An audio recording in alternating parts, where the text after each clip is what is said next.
Some people succeed because they had support. Others succeed because they never had any. If no one helped you, this is for you. And if someone did, this will feel uncomfortable. Growing up without emotional backup. Learning early that asking for help changes nothing.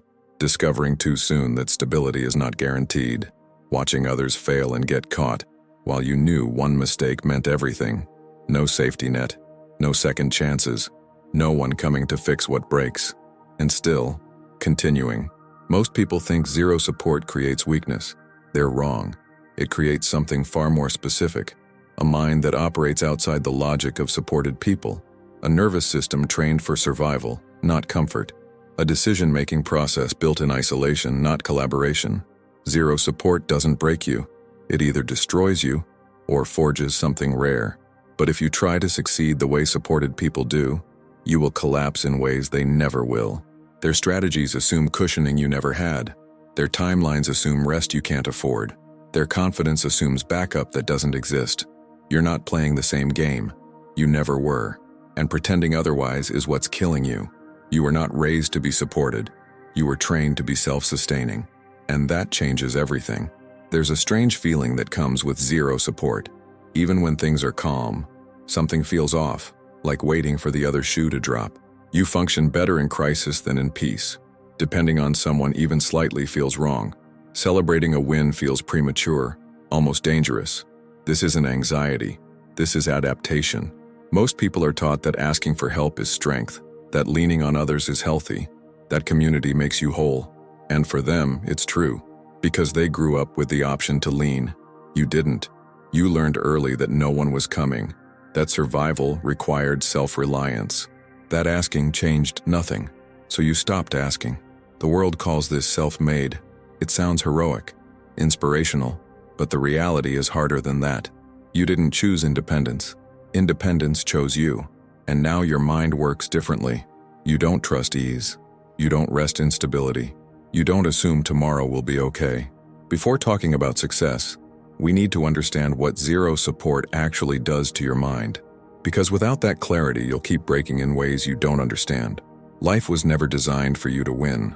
That's not pessimism. That's observation. Most people grow up with margin for error. They stumble. Someone catches them. They fail. Someone adjusts the outcome. They break down. Someone intervenes. The system bends around them. Not because they're special, but because support creates flexibility. You didn't have that. You had exactness. One mistake could mean everything. Miss a deadline, lose the opportunity, show weakness, lose respect, fall behind, stay behind. There was no grace period, no second draft, no, let's try again tomorrow. You weren't unlucky. You were unprotected. And protection is what lets people take risks without catastrophe. It's what lets them experiment, fail softly, recover slowly. It's the invisible architecture beneath confidence, beneath optimism, beneath the belief that things will work out. You never had the luxury of that belief. While others were learning that effort gets rewarded, you were learning that effort gets you nowhere unless it's perfect. While they were building confidence through encouragement, you were building endurance through silence.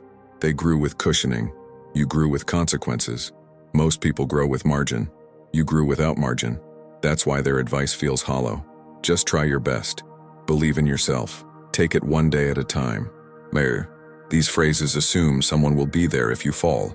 They assume rest is safe. They assume tomorrow is guaranteed. None of that was true for you.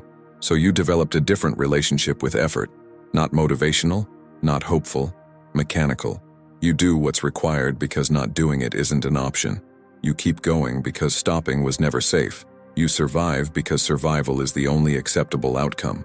And growing without margin creates a mind that doesn't function like theirs. Support is not necessary. Support is stabilizing. There's a difference. Necessary means you can't function without it. Stabilizing means it makes functioning easier. Most people never learn this distinction because they've never had to. Their entire lives are built on invisible stabilizers they don't even notice.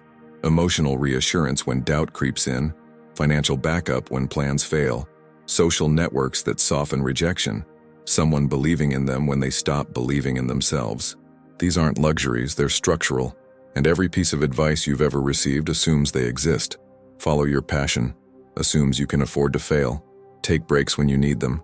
Assumes rest won't cost you everything. Surround yourself with positive people. Assumes you have access to people at all. Build healthy routines.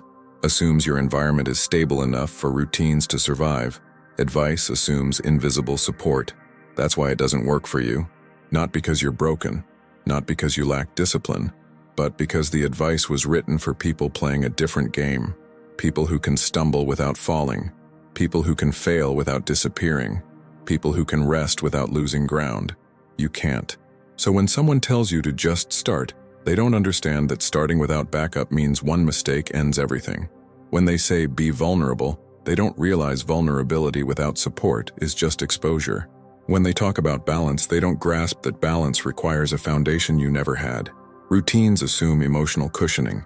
Structure assumes safety. Confidence assumes someone will catch you. You didn't fail at discipline. You failed at following rules built for supported minds. And the moment you stop blaming yourself for that, everything shifts. Zero support creates hyper-autonomy. Your brain didn't develop normal dependence patterns. It developed something else, a system that assumes you're alone, that plans for worst-case scenarios, that never fully relaxes because relaxation was never safe. This is not trauma. This is adaptation. When you grow without backup, your nervous system recalibrates. It learns that stability is temporary, that calm periods end abruptly, that problems need solving before they arrive. So you start anticipating, constantly, what could go wrong, what needs fixing, what might collapse if you stop paying attention. Other people call this anxiety. You call it Tuesday. You struggle to enjoy good moments because your brain is scanning for threats. Celebration feels reckless. Rest feels irresponsible. Depending on someone even minimally triggers warning signals. Not because you're damaged, but because your brain learned early that self-reliance is survival. Your brain learned that stability is temporary. This created advantages. You think 3 steps ahead. You prepare for contingencies others ignore. You don't panic when structures fail because you never trusted them in the first place. You move through chaos with strange ease because chaos is familiar, but it also created costs. You can't turn off, can't stop monitoring, can't let your guard down without feeling exposed. Calm feels suspicious when you grew without backup. Peace feels like the pause before something breaks. So you stay ready, always, even when there's nothing to be ready for. This hypervigilance kept you alive. It's why you survived when you weren't supposed to, why you made it through situations that would have destroyed others. But this adaptation keeps you alive, but it sabotages your relationship with stability, because the same system that protected you now prevents you from resting, from trusting, from believing that maybe, finally, things might stay okay. Most people are strong only while supported. Remove the support, and they disintegrate. This isn't weakness, it's design. They were built to function within a system. Emotional scaffolding, financial safety nets, social validation. Their confidence rests on external reassurance. Their resilience depends on backup plans someone else provides. And when that disappears, they collapse. You've seen it. The person who loses their job and can't function for months. The adult who crumbles when criticized because they've only known praise. The friend who falls apart during hardship because they've never navigated difficulty alone. They call it burnout, depression, a breaking point. You call it Tuesday. They break when support disappears. You were never allowed to break. Their strength was real but conditional. Yours was forced but absolute. They learned to lean. You learned to stand. They developed confidence through encouragement. You developed endurance through silence. They succeeded with help. You survived without it. This creates a strange dynamic. They look stable. You look tense. They seem confident. You seem guarded. But strip away the environment. Change the circumstances. Remove the safety nets. And suddenly the roles reverse. They panic. You adapt. They freeze. You move. They search for someone to fix it. You've already started solving it. This doesn't make you better. It makes you different. You're not more capable. You're more autonomous. Not stronger, more self-contained. Not superior, just structurally independent in ways they never needed to be. And this is where your story stops being tragic and starts becoming dangerous. Because once you understand this difference, once you stop trying to operate like them, once you build systems that match your actual wiring instead of theirs, you become something they can't comprehend. someone who doesn't need the things they can't live without. You didn't develop motivation, you developed structure. There's a difference most people miss. Motivation is emotional. It rises and falls. It needs inspiration, encouragement, belief. It requires someone cheering you on, reminding you why it matters, telling you it's worth it. Structure is mechanical. It exists regardless of how you feel. It doesn't need inspiration. It doesn't care about your mood. It just runs. When no one cares, motivation dies fast. There's no applause to fuel you, no validation to keep you going, no one noticing your effort or celebrating your progress. So you stop waiting for those things. You stop needing them. You didn't learn to be inspired. You learned to endure, and endurance creates different systems. Simple ones, repeatable ones, systems that survive bad days because they don't depend on good feelings. You prefer constancy over intensity, small actions repeated over big gestures attempted once, quiet progress over loud starts, because loud starts require energy you can't waste, and big gestures assume tomorrow will cooperate. You learned early that complexity breaks, that elaborate plans fall apart, that relying on perfect conditions means nothing gets done. So you built small, consistent, unglamorous systems that work even when you're empty, even when no one's watching, even when it feels pointless. You act without applause. You continue without witnesses. You improve without recognition. Your discipline was not chosen. It was imposed by absence. And that makes it unbreakable in ways motivated people will never understand. They stop when inspiration fades. You continue because stopping was never an option. They need reasons. You just need rhythm. But endurance alone doesn't create success. It creates survival. And survival isn't enough anymore, because you've survived long enough. Now the question is different. Not, can I make it through? But can I build something that lasts? That requires something beyond endurance. You must replace external support with internal architecture. When no one else holds you accountable, your mind becomes your only authority. It becomes judge, coach, parent, critic. It takes on every role that was supposed to be distributed, and without realizing it, that authority becomes brutal. The voice in your head doesn't encourage, it interrogates. It doesn't guide, it demands. It doesn't comfort, it punishes, because it learned that softness meant failure, that rest meant falling behind, that compassion was a luxury you couldn't afford. So you talk to yourself the way survival required, harshly, relentlessly, without mercy. Your mind became your only authority. And for a while, this works.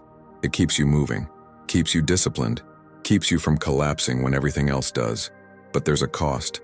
The same internal system that drives you forward also tears you down. It won't let you celebrate, won't let you rest, won't let you acknowledge what you've already survived. Because authority without compassion becomes tyranny. You hold yourself to impossible standards. You dismiss your progress. You minimize your wins. Not because you're humble, but because your internal authority never learned to validate. It only learned to push, to correct, to demand more. This creates a dangerous cycle. You succeed, but feel empty. You achieve, but feel inadequate. You build, but never feel stable. Because the voice that got you here doesn't know how to let you arrive. It only knows how to keep you running. And until you reorganize this, success will always feel unsafe. You need to rebuild the internal structure. Not by being softer. You don't need fake positivity. But by creating a system that sustains instead of just survives. One that acknowledges progress without stopping momentum. One that recognizes you've earned rest without seeing it as weakness. Because you can't keep operating like you're still in survival mode when you're trying to build permanence. Unsupported minds develop rare capacities. Once you stabilize the internal chaos, something shifts. The same traits that felt like burdens become advantages. The hypervigilance becomes strategic foresight. The self-reliance becomes unshakable autonomy. The endurance becomes a foundation others can't replicate. You see clearly in chaos. While others panic when structures collapse, you're already adapting. Because you never trusted those structures anyway. You built contingencies, planned for worst cases, prepared for things to fall apart. When everything's falling, you're the calmest person in the room. You don't need crowds to function. Others require validation to keep going. They need encouragement, feedback, reassurance. You learned to operate in silence, to make decisions without consensus, to trust your judgment when no one else does. This makes you dangerous in environments where support disappears, where teams fracture, where leadership fails, where everyone's looking around for someone to follow, and you're already moving. You don't panic when structures fall. You also carry low dependence on external validation. Success doesn't require applause. Progress doesn't need witnesses. Your sense of worth isn't tied to what others think because it never could be.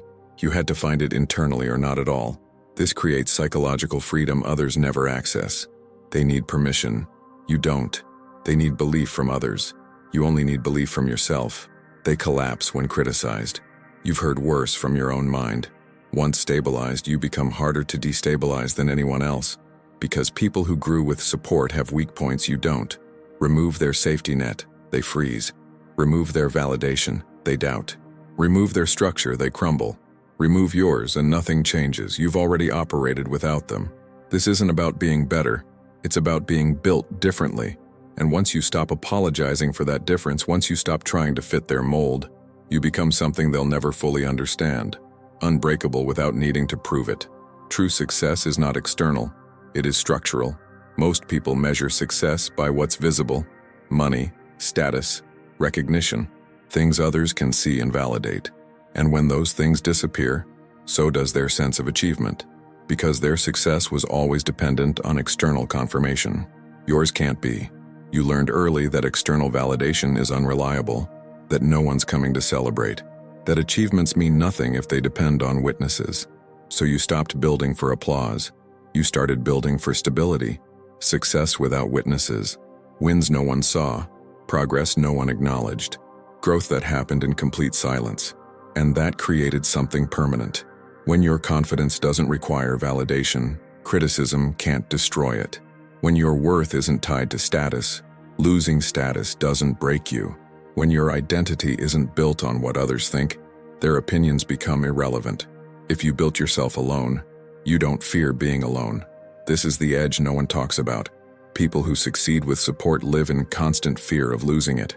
They need the crowd, the encouragement, the belief. Remove those things and they question everything.